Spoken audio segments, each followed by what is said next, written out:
नमस्कार, हमारे इस YouTube चैनल में आपका स्वागत है, अभिनंदन है। आज के इस वीडियो में हम लोग समझेंगे सहसंयोजक ठोस या नेटवर्क ठोस किसको कहते हैं, इसकी विशेषता को देखेंगे। तो चलिए हम वीडियो को शुरू करते हैं। सहसंयोजक ठोस किसको कहते हैं। देखिए, सहसंयोजक ठोस समझने से पहले हम लोग समझ लेते हैं कि सहसंयोजक बंध क्या होता है। अगर आपको सहसंयोजक बंध समझ में आ जाएगी तो सहसंयोजक ठोस को समझना बहुत ही आसान है। देखिए, सहसंयोजी बंध जो होता है ये दो अधात्विक परमाणुओं के बीच बनने वाला बंध है।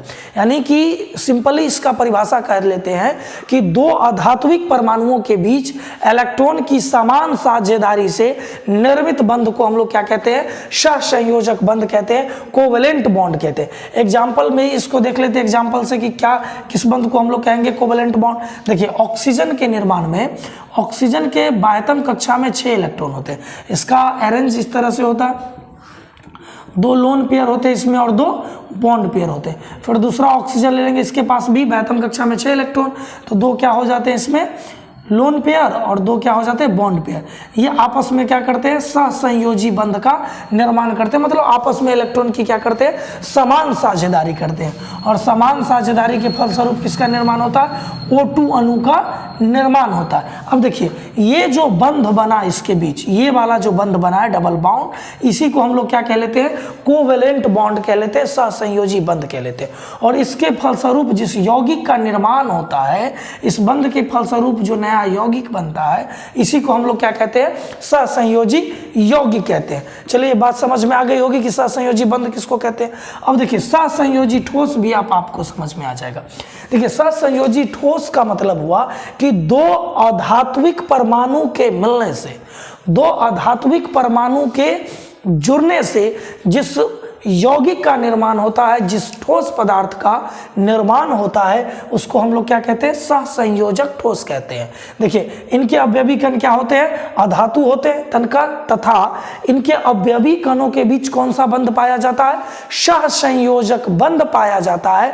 तो ऐसे ठोस को हम लोग क्या कहते हैं, सहसंयोजक ठोस या नेटवर्क ठोस कहते हैं। जैसे एग्जाम्पल है सिलिका, हीरा, ग्रेफाइट, कोरंडम ETC सहसंयोजक ठोस होते हैं, क्योंकि इनके बीच जो बनने वाले कण है, जो ठोस के निर्माण में भाग लेने वाले अवयवी कण है, वो क्या होते हैं, अधातु होते हैं। यानी अधात्विक परमाणु से मिलकर बनने वाले ठोस को हम लोग क्या कह लेते हैं, सहसंयोजक ठोस कह लेते हैं। और ये आपस में किस बंध से जुड़े हुए होते हैं, सहसंयोजक बंध से जुड़े होते हैं। इनकी कुछ विशेषताएं हैं, तो चलिए हम लोग देख लेते हैं सहसंयोजक ठोस क्रिस्टल की मुख्य विशेषता। इनकी जो विशेषता है, ये पहला विशेषता है कि ये प्रायः बहुत कठोर होते हैं। सहसंयोजक पदार्थ जो होते हैं, सहसंयोजक ठोस जो होते हैं, वो प्रायः क्या होते हैं, बहुत अधिक कठोर होते हैं, बहुत ज़्यादा कठोर होते हैं। देखिए, बहुत ज़्यादा कठोर होने के पीछे रीजन है क्योंकि ये आपस में सहसंयोजक बंध द्वारा क्या होते हैं, मजबूती से बंधे होते हैं, जिस कारण क्या होता है, ये सर्वाधिक कठोर होता है। दूसरा क्या है कि इसकी जो बंधन की प्रकृति होती है, ये दिशात्मक होता है। और बंधन की प्रकृति दिशात्मक होने के कारण ये ज़्यादा स्थान को अधिकृत नहीं करता है, ये ज़्यादा से ज़्यादा स्थान को नहीं घेरता है। क्यों नहीं घेरता, क्योंकि इनकी बंधन की प्रकृति क्या होते हैं, दिशात्मक होते हैं। तीसरी जो बात है, तीसरी जो विशेषता है, ये है इनके द्रव्यनांक और क्वथनांक काफ़ी उच्च होते हैं। क्यों ना उच्च हो, इसके द्रव्यनांक और क्वथनांक उच्च होने के पीछे कारण है क्योंकि ये आपस में, देखिए, द्रव्यनांक और क्वथनांक इसके क्या होते हैं, उच्च होते हैं। उच्च होने के पीछे रीजन क्या है कि ये आपस में सहसंयोजक बंध जैसे मजबूत बल द्वारा क्या होते हैं, आपस में जुड़े रहते हैं, बंधे रहते हैं, जिसके कारण क्या होता है, इसके द्रव्यनांक और क्वथनांक काफी उच्च होते हैं। इनके अपवर्तनांक भी क्या होते हैं, काफी उच्च होते हैं। देखिए, अपवर्तनांक उच्च होने के कारण ही हीरा का उपयोग जो है वो आभूषण के निर्माण में किया जाता है। हमारा जो पांचवा विशेषता है कि ग्रेफाइट को छोड़कर ये सब विद्युत के क्या होते हैं, कुचालक होते हैं। इसका मतलब हुआ कि ग्रेफाइट जो है वो विद्युत का सुचालक होता है और ग्रेफाइट को छोड़ करके बाद बाकी जितने हैं जैसे सिलिका है, कोरंडम है, हीरा है, ये सब क्या होते हैं, विद्युत के कुचालक होते हैं, जबकि ग्रेफाइट क्या होता है, विद्युत का सुचालक होता है। चलिए थोड़ा सा हम समझ लेते हैं कि आखिर ग्रेफाइट विद्युत का सुचालक क्यों होता है और ग्रेफाइट को छोड़ करके हीरा, सिलिका, कोरंडम ये सब विद्युत का कुचालक क्यों होता है। तो चलिए देख लेते हैं हीरा जो है ये विद्युत का कुचालक क्यों होता है या दुनिया का सर्वाधिक कठोर पदार्थ क्यों है। देखिए हीरा की जो संरचना होती है वो समचतुष्फलकीय होता है। कैसा होता है, हीरा की जो संरचना होती है वो समचतुष्फलकीय होता है। और इस समचतुष्फलक के निर्माण में कार्बन के, आपको पता होगा कि हीरा कार्बन का अपरूप है, तो इस समचतुष्फलक के निर्माण में कार्बन के बाह्यतम कक्षा में उपस्थित 4 इलेक्ट्रॉन में से चारों इलेक्ट्रॉन सहसंयोजी बंध बनाने में क्या हो जाते हैं, खर्च हो जाते हैं, उपयोग हो जाते हैं, जिसके कारण हीरा के रवा जाल में, हीरा के क्रिस्टल जाल में एक भी चाल्यमान इलेक्ट्रॉन नहीं पाया जाता। यही वजह है कि हीरा क्या होते हैं, विद्युत का कुचालक होते हैं। या सिलिका के पीछे भी यही रीजन है, कोरंडम के पीछे भी यही रीजन है, जिसके कारण यह विद्युत का क्या होता है, कुचालक होता है। थोड़ा सा संरचना से देख लेते हैं। देखिए हीरा की संरचना कैसी होती है, समचतुष्फलकीय होती है। और देखिए ये कार्बन से बना होता है, तो कार्बन की संरचना कैसी होती है, सपोज करिए हमारा कार्बन है, इधर कार्बन होगा, यहाँ कार्बन होगा, यहाँ कार्बन होगा, यहाँ कार्बन होगा, ये सब क्या है, हमारा कार्बन है। चलिए हम दे देते हैं कार्बन है, कार्बन है, कार्बन है, कार्बन। ये देखिए ये कार्बन आगे फिर क्या होगा, अन्य 4 कार्बन से जुड़ते चला जाएगा। अब ये देखिए ये फिर ऐसे जुड़ जाएगा अन्य 4 कार्बन से, यहाँ कार्बन, यहाँ कार्बन, यहाँ कार्बन। अब देखिए कार्बन के पास जो 4 इलेक्ट्रॉन है, ये 4 के 4 इलेक्ट्रॉन ये क्या कर लेते हैं, खर्च। जैसे ई कार्बन को देखिए तो ये अपना 4 इलेक्ट्रॉन खर्च कर लिया, एक इलेक्ट्रॉन यहाँ, एक यहाँ, एक यहाँ, एक यहाँ। देखिए ये अपना क्या कर लिया, 1 2 3 4, 4 के 4 इलेक्ट्रॉन खर्च कर लिया। ये कार्बन को भी देखेंगे तो 1 2 3 और 1 4, 4 इलेक्ट्रॉन खर्च कर लिया। आगे ये संरचना बनती चली जाएगी। जैसे इसको देख लीजिए तो ये आगे फिर संरचना का निर्माण करेगा, ऐसे बना लेगा, यहाँ कार्बन, यहाँ कार्बन, यहाँ कार्बन। फिर आगे ये संरचना रुकेगी नहीं, आगे बनते जाएगी, जितना बड़ा बन सके ये बनते चली जाएगी। तो इस तरह से क्या हो जाती है, हीरा की संरचना होती है। और हीरा की संरचना में क्या होता है, प्रत्येक कार्बन परमाणु 4 कार्बन परमाणु से क्या हो जाते हैं, जुड़ जाते हैं, जिसके कारण इसके रवा जाल में एक भी चाल्यमान इलेक्ट्रॉन नहीं पाया जाता, जिसके कारण हीरा क्या होता है, विद्युत का कुचालक होते हैं। और चारों कोने पर इलेक्ट्रॉन जो है आपस में मजबूती से क्या होते हैं, बंधे रहते हैं, जिसके कारण यह क्या होता है, दुनिया का सर्वाधिक कठोर पदार्थ होता है।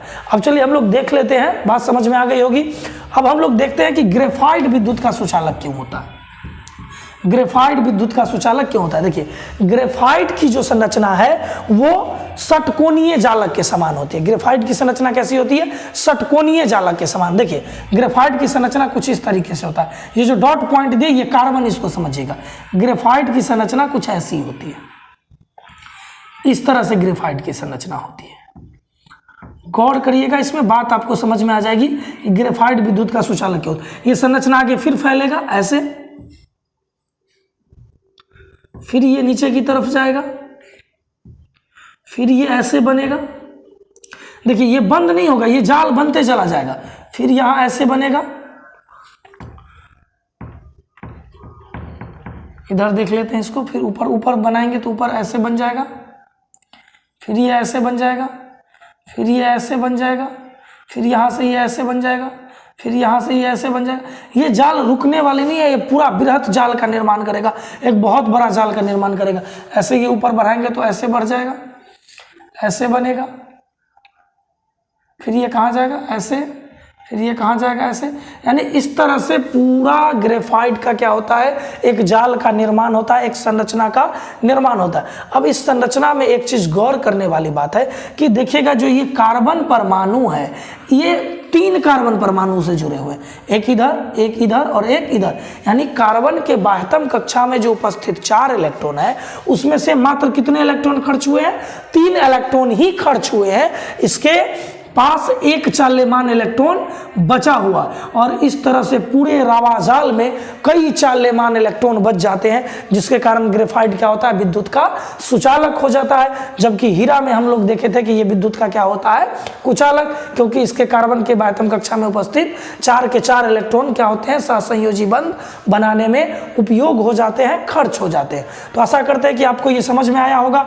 कि सहसंयोजक ठोस किसको कहते हैं। फिर से हम आपको समझा देते हैं, यानी इनके अवयवी कण क्या होते हैं, अधातु होते हैं, तथा इनके अवयवी कणों के बीच सहसंयोजक बंध पाया जाता है। तो इसको हम लोग क्या कहते हैं, सहसंयोजक ठोस या नेटवर्क ठोस कह लेते हैं, इंग्लिश में इसको कोवेलेंट सॉलिड कह लेते हैं। इसके मुख्य विशेषताएं हैं कि ये प्रायः बहुत अधिक कठोर होता है, बंधन की प्रकृति दिशात्मक होने के कारण ये ज्यादा से ज्यादा स्थान को अधिकृत नहीं कर पाता है। इनके द्रव्यनांक और क्वथनांक क्या होते हैं, काफी उच्च होते हैं। तो आप देख लिए, क्योंकि ये आपस में सहसंयोजी बंध से जुड़े रहते हैं, जिसके कारण इसके द्रव्यनांक और क्वथनांक काफी क्या होता है, उच्च होता है।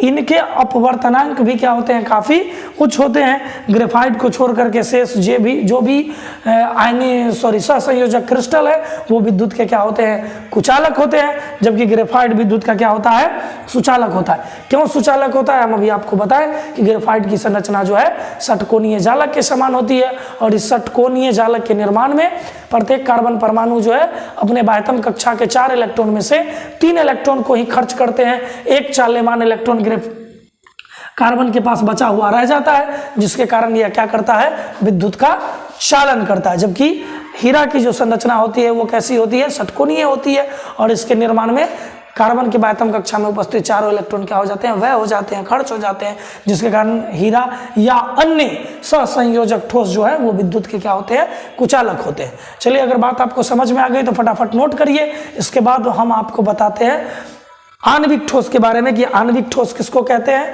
तो चलिए, आणविक ठोस को हम लोग देखते हैं। इसी वीडियो में हम लोग आणविक ठोस को भी पढ़ेंगे। तो अगर आपको ये नोट करना है तो फटाक से नोट कर लीजिए, हम 1 मिनट का टाइम देते हैं आपको, फटाफट नोट कर लीजिए। इसके बाद हम आपको बताएंगे आणविक ठोस के बारे में। चलिए फटाक से नोट करिए।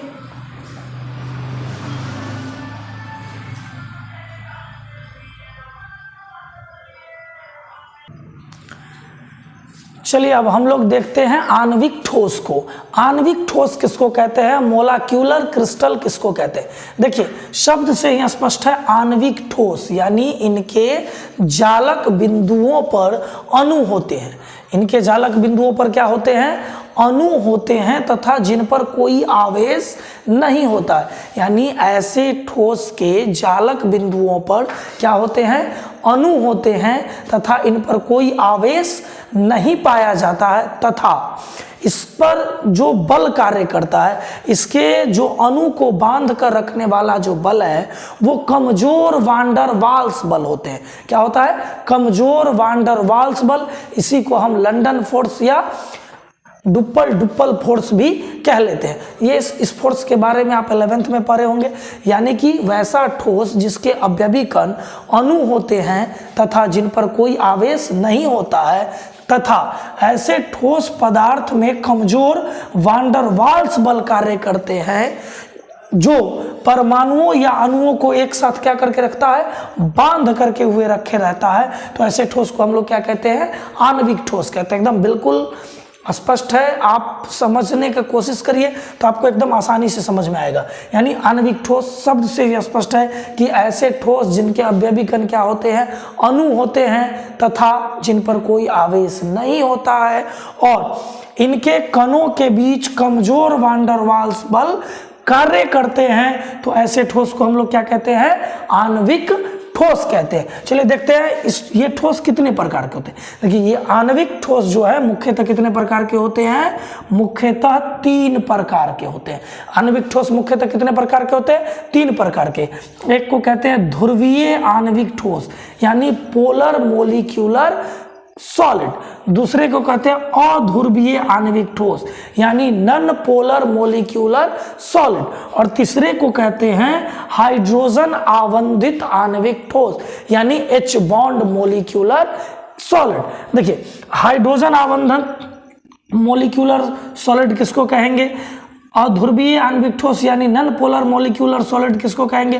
पोलर मॉलिक्यूलर सॉलिड किसको कहेंगे? एकदम आसानी से आपको समझाते हैं। पोलर, पोलर कहने का मतलब हुआ कि वैसा ठोस जिसमें दूगो ध्रुव हो, यानी जिसमें दुई ध्रुव हो, जिसका अलग अलग दूगो ध्रुव होता है, उसको हम लोग क्या कहते हैं? ध्रुवीय कहेंगे। जिसमें ध्रुव होगा उसी को ना ध्रुवीय कहेंगे। ध्रुव कितने होते हैं? दो ध्रुव होते हैं। ध्रुव क्या होता है? धन ध्रुव, ऋण ध्रुव, यानी वैसा ठोस जिसमें क्या होते हैं कि द्विध्रुव पाया जाता है। यानी कि जब द्विध्रुव कब पाया जाएगा? जब दो अलग अलग प्रकार के परमाणुओं से मिलकर के जो ठोस बना होगा उसको हम लोग क्या कहेंगे?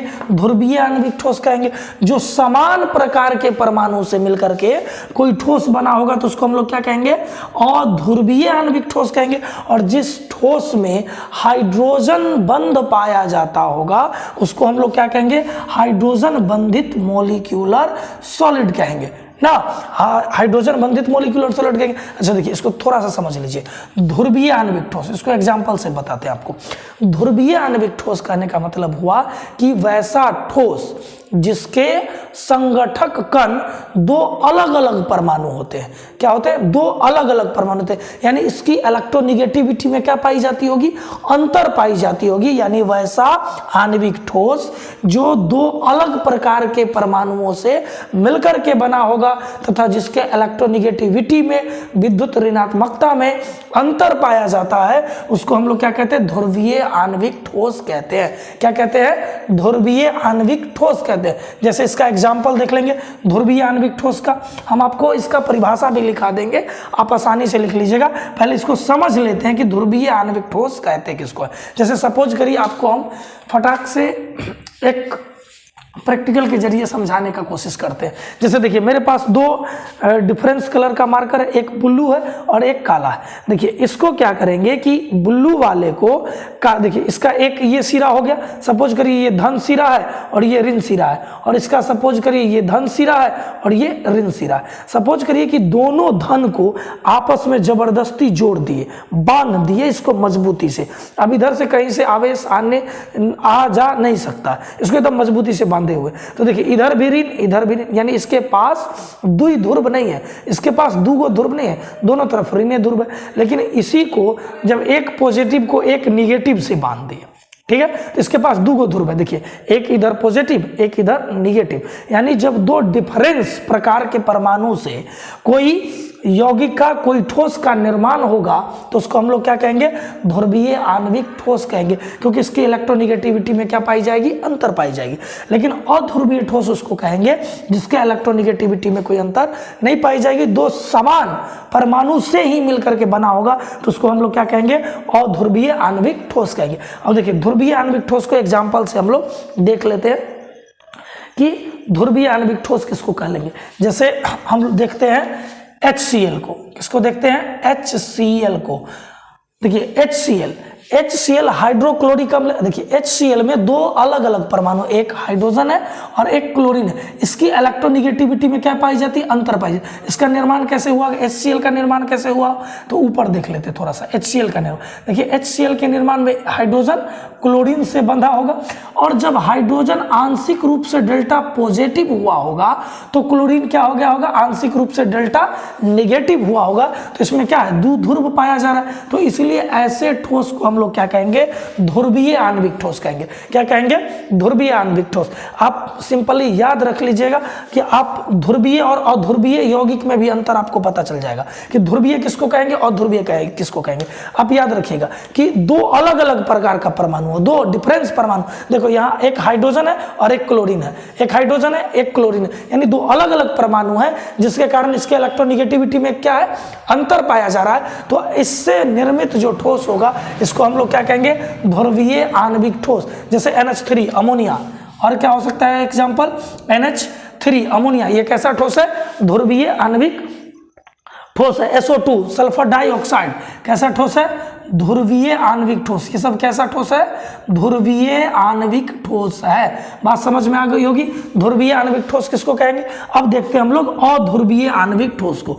अध्रुवीय आणविक ठोस यानी ऐसे ठोस को कहेंगे जिसके संगठक कण, जिसको बनाने वाले कण समान हो, जिसको बनाने वाला कण क्या हो, समान हो, यानी समान प्रकार के परमाणु से मिलकर के जिस आणविक ठोस का निर्माण हुआ होगा उसको हम लोग क्या कहेंगे, अध्रुवीय आणविक ठोस। एकदम स्पष्ट समझना, यानी जिसके बनाने वाला संगठक कण क्या होगा, समान ही होगा, यानी एक प्रकार एक के टाइप के परमाणु से क्या होगा, मिलकर के जिस ठोस का निर्माण हुआ होगा उसको हम लोग क्या कहेंगे, अध्रुवीय आणविक ठोस। जैसे O2, जैसे O2, N2, H2, इस सब का निर्माण क्या है, समान प्रकार के परमाणु से हुआ है। किससे हुआ है, समान प्रकार, यानी एक ही प्रकार के परमाणु से क्या हुआ है, इसका निर्माण हुआ है। तो इसको हम लोग क्या कहेंगे, क्या कहेंगे, अध्रुवीय आणविक ठोस। जरा इसको समझ लेते हैं, अध्रुवीय आणविक ठोस को, नन पोलर को देख लेते हैं।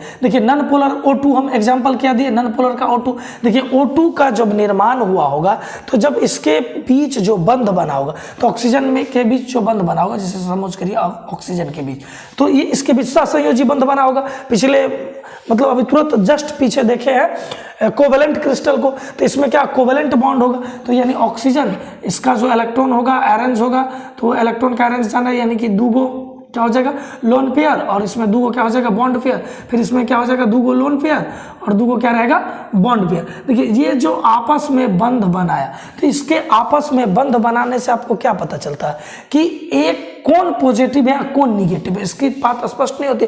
अगर ये आंशिक रूप से डेल्टा निगेटिव होगा तो ये भी तो ऑक्सीजन है, सेम परमाणु, ये भी आंशिक रूप से डेल्टा निगेटिव, या पॉजिटिव होगा तो ये भी आंशिक रूप से डेल्टा पॉजिटिव, ये भी आंशिक रूप से डेल्टा पॉजिटिव, यानी इसमें द्विध्रुव नहीं है। तो इसका डाइपोल मोमेंट क्या है, बिल्कुल ही जीरो है, इसमें द्विध्रुव है ही नहीं। तो जिसमें समान, जिसमें परमाणु क्या हो, समान, जिसके संगठक कण जो है वो समान परमाणुओं से क्या हो, मिलकर के बना हुआ हो, तो ऐसे ठोस को हम लोग क्या कहते हैं, अध्रुवीय आणविक ठोस कहते हैं। कैसा ठोस कहते हैं, अध्रुवीय आणविक ठोस। और तीसरा हमारा है हाइड्रोजन आवंधित आणविक ठोस। देखिए हाइड्रोजन आवंधित आणविक ठोस है, ये भी बिल्कुल सरल है, यानी वैसा ठोस जिसके बीच, जिसके संगठक कणों के बीच हाइड्रोजन बंध पाया जाता है। कौन सा बंध पाया जाता है, हाइड्रोजन बंध पाया जाता है। तो ऐसे ठोस को हम लोग क्या कहेंगे, हाइड्रोजन आवंधित आणविक ठोस। बिल्कुल, जैसे HF, एग्जाम्पल क्या हो जाएगा, HF, यानी इनके बीच कौन सा बंध पाया जा रहा है, हाइड्रोजन आवंध पाया जा रहा है। इसके बीच कौन सा बंध पाया जा रहा है, हाइड्रोजन आवंध पाया जा रहा है। तो ऐसे ठोस को हम लोग क्या कहेंगे, हाइड्रोजन आवंधित ठोस कहेंगे। और इसका एग्जाम्पल हो सकता है, जैसे हम दे सकते हैं OH, ये भी क्या है, हाइड्रोजन आवंधित आणविक ठोस है। क्या है, हाइड्रोजन आवंधित आणविक ठोस है। जैसे NH, ये भी क्या है, हाइड्रोजन आवंधित आणविक ठोस है। यानी कि जिस ठोस के बीच, जिस आणविक ठोस के बीच हाइड्रोजन आवंध पाया जाता है उसको हम लोग कहेंगे हाइड्रोजन आवंधित आणविक ठोस।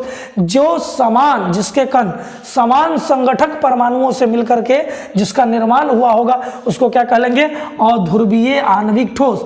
और जो दो अलग अलग प्रकार के परमाणुओं से मिलकर के बना होगा, जिसके इलेक्ट्रोनिगेटिविटी में क्या पाई जाती होगी, अंतर पाई जाती होगी, उसको हम लोग क्या कहेंगे, ध्रुवीय आणविक ठोस, यानी पोलर मॉलिक्यूलर क्रिस्टल कहेंगे। बात समझ में आ गया, यानी मॉलिक्यूलर क्रिस्टल किसको कहते हैं, यानी इनके जालक बिंदुओं पर अणु होते हैं तथा जिन पर आवेश नहीं रहता है, ऐसे ठोस पदार्थ में कमजोर वान डर वाल्स बल कार्य करता है, जो इनके परमाणुओं को, अणुओं को क्या करता है, एक साथ बांध करके रखे हुए रहता है। तो इसको हम लोग क्या कहते हैं, आणविक ठोस कहते हैं। ये ठोस मुख्यतः 3 प्रकार के होते हैं, ध्रुवीय ठोस, अध्रुवीय ठोस और हाइड्रोजन आवंधित ठोस। यानी ध्रुवीय आणविक ठोस यानी वैसा ठोस जिसके संगठक कण जो है 2 डिफरेंस प्रकार के परमाणु होते हैं तथा जिनकी इलेक्ट्रोनिगेटिविटी में अंतर पाई जाती है, विद्युत ऋणात्मकता में अंतर पाई जाती है, उसको हम लोग क्या कहेंगे, ध्रुवीय आणविक ठोस। आप समझ गए होंगे